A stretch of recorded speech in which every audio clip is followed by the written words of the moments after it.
Bismillahirrahmanirrahim. Assalamualaikum warahmatullahi wabarakatuh. Rekan-rekan guru dan siswa-siswi SMA, kali ini saya akan membahas pemilihan mata pelajaran pada kurikulum Merdeka sebagai pengganti penjurusan atau peminatan pada kurikulum 13 untuk bagian yang pertama. Jangan lupa like, komen, dan share video ini kepada rekan-rekan semuanya, dan tidak lupa juga berlangganan channel Asep Hidayat secara gratis dengan cara klik subscribe. Oke, mari kita mulai. Sebagai dasar pembahasan materi ini, saya ambil dari panduan pemilihan mata pelajaran pilihan di SMA atau MA atau bentuk lain yang sederajat yang dapat di-download dari platform Merdeka Mengajar yang beralamat di http://guru.kemdikbud.go.id. Nah, untuk selanjutnya panduan ini akan saya sertakan di kolom deskripsi sehingga teman-teman dan siswa semuanya bisa juga untuk mendownloadnya. Kita lanjut, apa yang menjadi latar belakang pemilihan mata pelajaran? Nah, yang pertama adalah kodrat manusia itu berbeda-beda. Kodrat menurut Ki Hajar Dewantoro adalah potensi diri yang dimiliki oleh seorang anak, atau dinamakan juga dengan potensi bawaan lahir, atau lebih tepatnya dinamakan juga dengan bakat. Jadi pemilihan mata pelajaran itu harus didasarkan pada bakat siswa, karena jika siswa tersebut itu diajari sesuai dengan bakatnya, maka siswa tersebut akan mudah menerima pelajaran dari guru dan dia akan belajar lebih semangat dan gembira karena apa yang dipelajari itu sesuai dengan bakatnya. Kemudian yang kedua, kebingungan peserta didik untuk melanjutkan sekolah sesuai dengan bakat, minat, dan kemampuannya. Selama ini banyak siswa pada saat mau melanjutkan ke perguruan tinggi itu merasa kebingungan karena pada saat penjurusan di kurikulum 13 belum optimal siswa itu mau melanjutkan kemana. Nah, di kurikulum Merdeka ini, selama 1 tahun di kelas 10, siswa diarahkan memilih mata pelajaran sesuai dengan jurusan yang akan dipilih di perguruan tinggi. Kemudian, siapakah yang mengarahkan siswa untuk melanjutkan ke perguruan tinggi sesuai dengan bakat, minat, dan kemampuannya? Tentu yang mengarahkannya adalah guru, yaitu guru BP, wali kelas, kemudian guru mata pelajaran. Nah, di sini guru dituntut untuk dapat mengetahui bakat, minat, dan kemampuan daripada siswa. Dan guru juga dituntut untuk mengetahui pelajaran-pelajaran yang sesuai dengan jurusan yang akan diambil oleh siswa di perguruan tinggi. Berikutnya, mengapa minat, bakat, dan kemampuan peserta didik penting dalam implementasi kurikulum Merdeka? Kurikulum Merdeka itu menyediakan ruang agar minat, bakat, dan kemampuan peserta didik dapat berkembang secara optimal. Peserta didik yang memilih mata pelajaran pilihan sesuai dengan minat, bakat, dan kemampuan peserta didik ini akan berbeda dalam belajarnya dengan peserta didik yang memilih mata pelajaran karena alasan eksternal atau hanya semata-mata karena ingin mengikuti teman atau tuntutan orang tua atau kesukaan atau ketidaksukaan dengan guru mata pelajaran.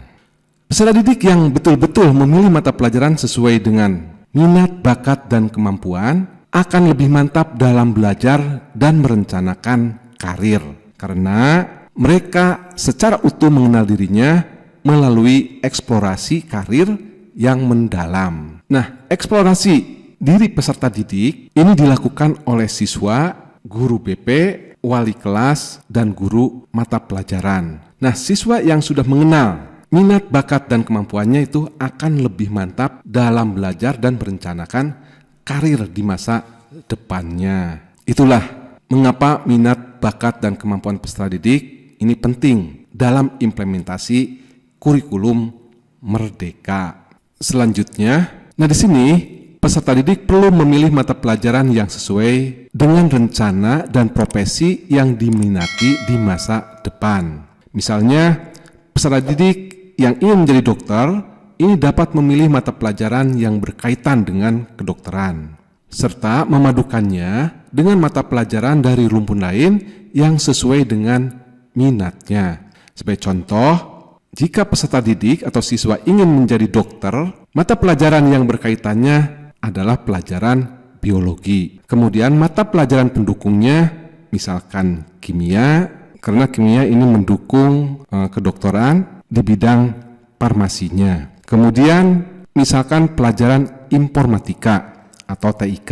Kemudian jika dia ingin menjadi dokter itu mau mengembangkan menjadi sebuah bisnis, maka siswa tersebut juga dapat memilih mata pelajaran ekonomi. Nah, dalam hal ini, siswa ini sudah memilih 4 mata pelajaran pilihan, yaitu biologi, kimia, informatika, dan ekonomi. Kemudian berikutnya, bagi peserta didik yang akan melanjutkan bekerja, dapat memilih mata pelajaran yang akan menunjang kemampuan mereka di tempat kerja. Misalnya, peserta didik yang akan bekerja sebagai pemandu wisata memerlukan kompetensi berkomunikasi dalam bahasa asing dan pengetahuan mengenai budaya. Nah, di sini mata pelajaran yang berkaitan dengan komunikasi tentu bahasa Indonesia, kemudian bahasa asingnya bisa bahasa Inggris, bisa bahasa Korea, bisa bahasa Jepang.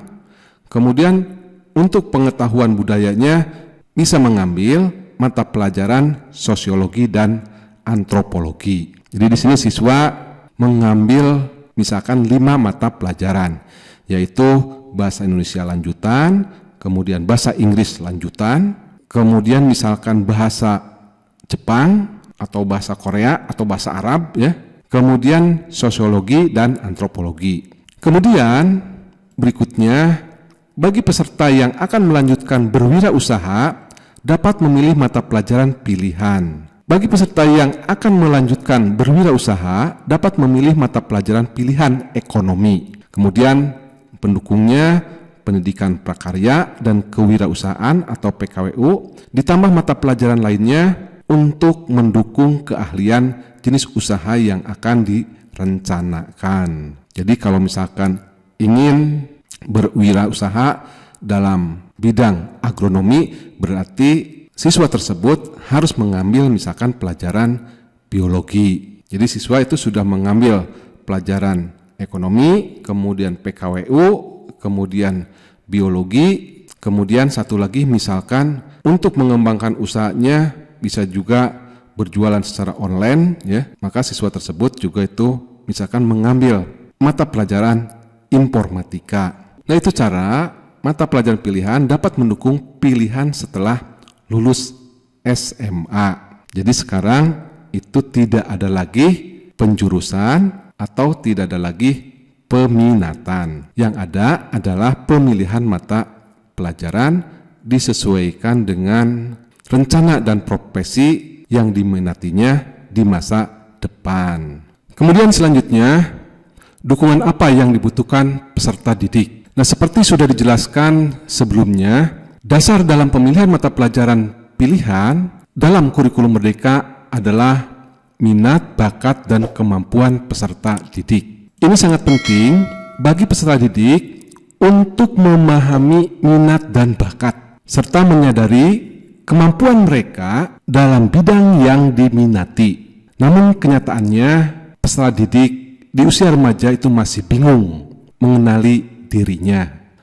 Oleh karena itu, dukungan dari berbagai pihak, terutama dari satuan pendidikan atau dari sekolah dan orang tua sangatlah penting. Dukungan dari sekolah atau dari satuan pendidikan ini sangat penting sekali, baik itu dari kepala sekolah maupun dari bapak dan ibu guru, terutama guru BP, guru mata pelajaran, dan wali kelas, agar peserta didik atau siswa dapat menemukan jati dirinya, mengenali minat, bakat, dan kemampuannya. Kemudian peran orang tua ini juga sangat penting. Diharapkan antara peserta didik dan orang tua bisa berkomunikasi secara terbuka, sehingga peserta didik dapat menentukan mata pelajaran pilihan dan karir masa depan dengan tepat. Kemudian berikut ini adalah rincian dukungan apa yang dibutuhkan peserta didik. Nah, yang pertama,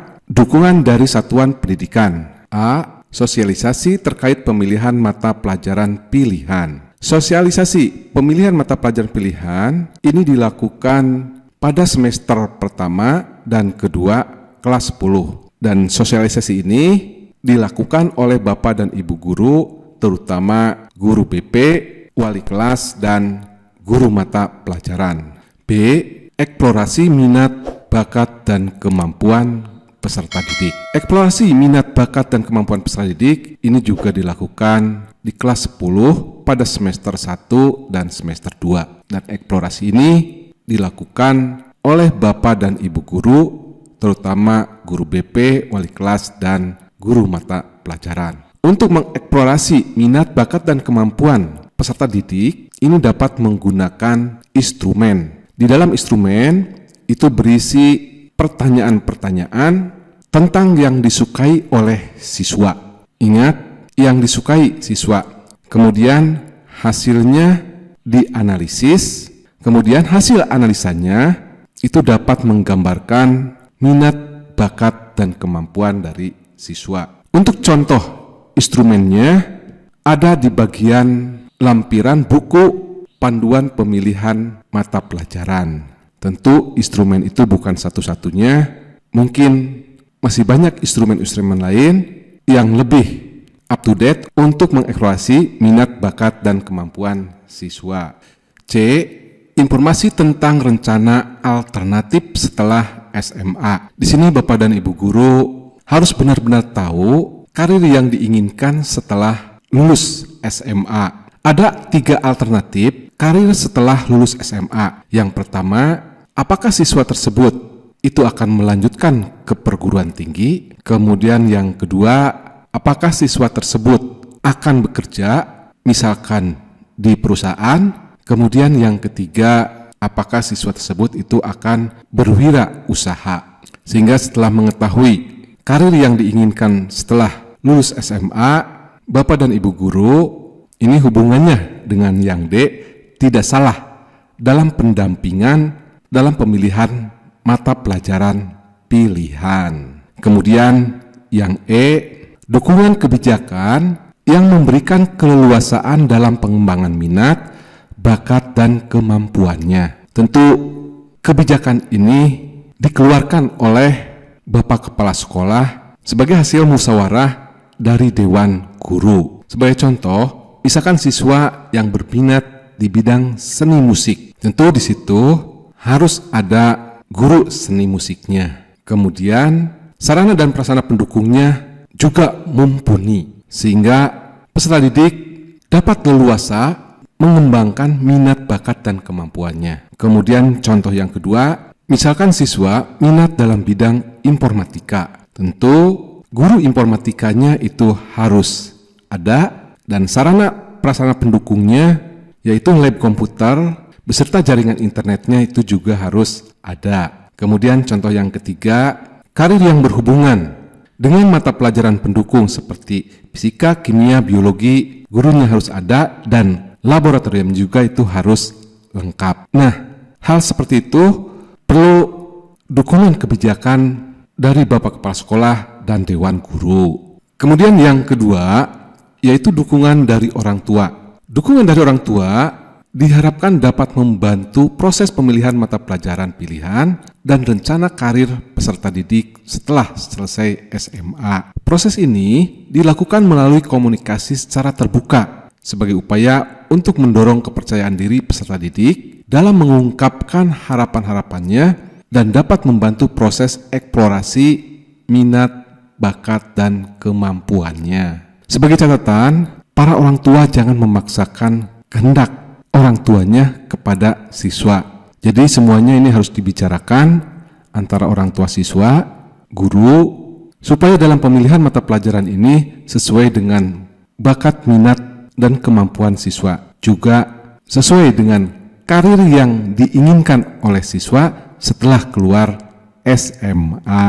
Selanjutnya, mengapa menentukan mata pelajaran pilihan ini menjadi penting? Melalui pemilihan mata pelajaran, peserta didik diberikan kesempatan untuk belajar sesuai dengan minat, bakat, dan kemampuan yang akan mendukung kompetensi peserta didik untuk melanjutkan pendidikan ke jenjang yang lebih tinggi, berwirausaha, maupun memasuki dunia kerja. Keleluasaan dalam menentukan pilihan mata pelajaran juga mencerminkan semangat merdeka belajar yang memberikan fleksibilitas dan otonomi lebih besar kepada peserta didik dan satuan pendidikan. Itu yang menjadi mengapa menentukan mata pelajaran pilihan ini menjadi penting. Oke, pemilihan mata pelajaran pada kurikulum merdeka sebagai pengganti penjurusan atau peminatan untuk bagian yang pertama selesai. Semoga bermanfaat dan jangan lupa like, komen, dan share video ini ke rekan-rekan semuanya. Saya tutup. Wabillahi taufiq wal hidayah. Assalamualaikum warahmatullahi wabarakatuh. Yeah. Bring you up. Yeah, come on.